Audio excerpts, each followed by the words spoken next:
এই যে মশলাটা তোমাদের আমি দেখাচ্ছি, এটা আমি মিষ্টি আমের জেলি করব। মিষ্টি আচার করার জন্য আমি গোটা জিরে নিয়েছি, গোটা শুকনো লঙ্কা আর মৌরি মেথি, এগুলো আমি আলাদা করে কিছু নিইনি। আমি এই জন্য জেকের পাঁচফোড়ন নিয়ে নিয়েছি। তো জেকের পাঁচফোড়নে কী হয়, সব মশলার পরিমাণটা সমান পাওয়া যায়। তো আজকে আমি মিষ্টি আচার বানাবো, আমি জেলি তোমাদেরকে আমি দেখাচ্ছি, আমার সাথে থাকো।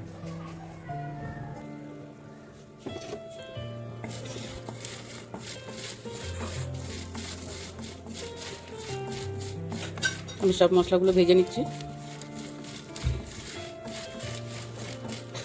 লঙ্কাটা একটু আগে দিয়ে দিলাম, কারণ মশলাগুলো আগে দিলে ওগুলো পুড়ে যেতে পারে। ওই জন্য আমি লঙ্কাটা আগে একটু ভাজা ভাজা হলে তারপরে আমি বাকি মশলাগুলো দেবো। বাকি মশলাগুলো আমি দিয়ে দিয়েছি। গ্যাসের আঁচটা আমি সিম করে দিলাম, নাহলে মশলাগুলো পুড়ে যাবে।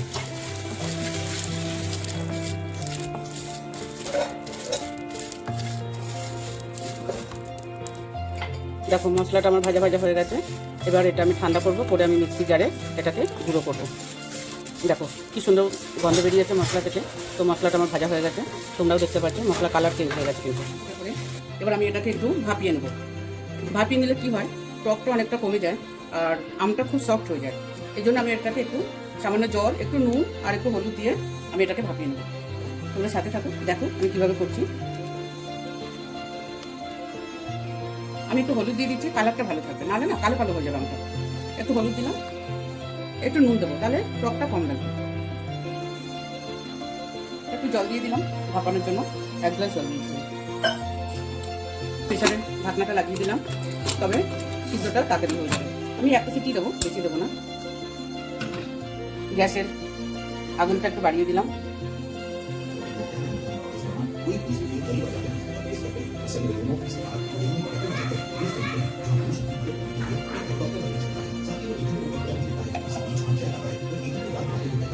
তোমরা দেখো আমি কড়াতে একটু তেল দিয়ে দিয়েছি, কারণ এর মধ্যে আমি একটু পাঁচফোড়ন দেবো। তো পাঁচফোড়নটা যদি তেলের উপরে দিয়ে একটু ভাজা ভাজা করে নিই, তাহলে গন্ধটা অনেক ভালো আসবে।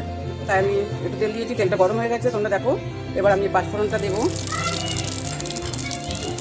পাঁচফোড়নটাও হয়ে এসছে, দেখো সুন্দর একটা কালার এসছে। এবার আমি এর মধ্যে এই যে 1 কেজি চিনি রেখেছি, আমি যে আমটা আমি নিয়েছিলাম ওই আমের মধ্যে আমি 1 কেজি চিনি ঢেলে দিলাম। একটু জল দিয়ে দেবো। জলটা আমি আম সিদ্ধ করে রেখেছি, আমটা যে আমি সিদ্ধ করেছি সে আমের জলটা আমি রেখে দিয়েছি, ওখান থেকে আমি একটু জল দিয়ে দিলাম, নাহলে চিনিটা পুড়ে যাবে।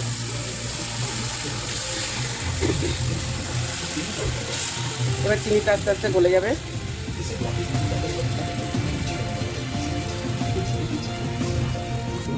দেখো চিনিটা জাল হচ্ছে।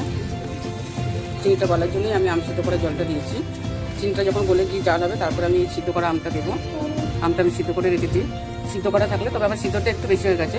তোমরা কড়াতে করে সিদ্ধ করাতে বা গামলাতে ডেচকিতে সিদ্ধ করে নিতে পারো। আমি একটু তাড়াতাড়ি করার জন্য প্রেসারে একটা সিটি দিয়ে নিয়েছি, কিন্তু একটু বেশি সিদ্ধ হয়ে গেছে, তাতে অসুবিধা নেই, জেলিটা অনেক ভালো হবে। তো চিনিটা জাল হচ্ছে, চিনিটা জাল হলে আমি আমটা দিয়ে তারপর মশলাটা দিই।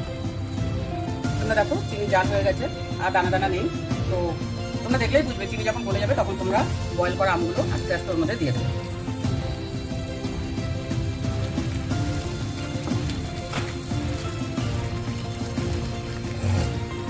গ্যাস আঁচটা একটু কমিয়ে দিলাম।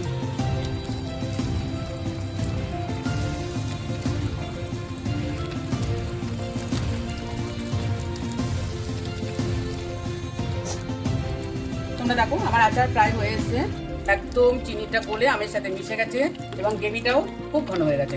তো আমি এর মধ্যে আচারটা যাতে অনেকদিন রাখা যায়, এর জন্য আমি ভিনিগার দিয়ে দেবো 2 চিপি। 2 চিপি ভিনিগার দিলে আচারটা আমার অনেকদিন লাস্টিং করবে, সরি একটু পড়ে গেল। তো অনেকদিন লাস্টিং করবে, এই জন্য আমি 2 চিপি ভিনিগার দিলাম। আপনারা চাইলে দিতে পারেন, না চাইলে স্কিপ করে যেতে পারেন। এবার আমি তোমাদেরকে দেখিয়েছিলাম যে মশলাটা আমি গুঁড়ো করতে দিয়েছিলাম, সেই মশলাটা আমি দিয়ে দেবো।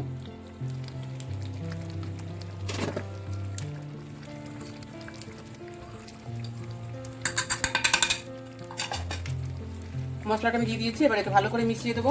আমার আমের জেলি প্রায় হয়ে এসছে। আচ্ছা, আমি সিদ্ধ করার সময় একটু নুন দিয়েছিলাম, তবু এখন আরেকটু দিলাম, তাহলে মিষ্টির ভাবটা আরও ভালো লাগবে। একটু জাস্ট হাফ চামচেরও কম দিয়েছি। তো আমি 2 কেজি আমে এই এতটা পরিমাণ নুন দিয়েছি, সিদ্ধ করার সময় 1 চামচ নুন দিয়েছিলাম, তাহলে মিষ্টিটা আরও ভালো লাগবে মুখে।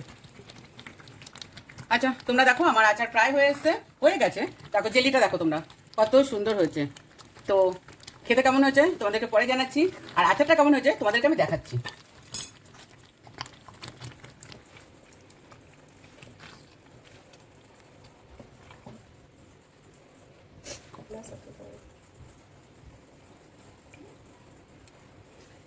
আমার আচার রেডি। কেমন হয়েছে তোমরা কমেন্টস করে বলো কিন্তু। আমার আচার কমপ্লিট। এই আচারটা তোমাদের রোদে দেওয়ার কোনো দরকার নেই। এটা তোমরা ঘরে নর্মাল টেম্পারেচারে রাখতে পারো বা বয়মে ঢেলে তোমরা ফ্রিজেও রাখতে পারো। তবে এটা অনেক দিন ধরে খেতে পারবে, এটা নষ্ট হওয়ার কোনো ভয় নেই। আমি যার জন্য 2 চামচ ভিনিগার দিয়ে দিয়েছি, তোমরা নিশ্চয়ই দেখেছো। তো আচারটা টেস্ট করার বলো কেমন হয়েছে।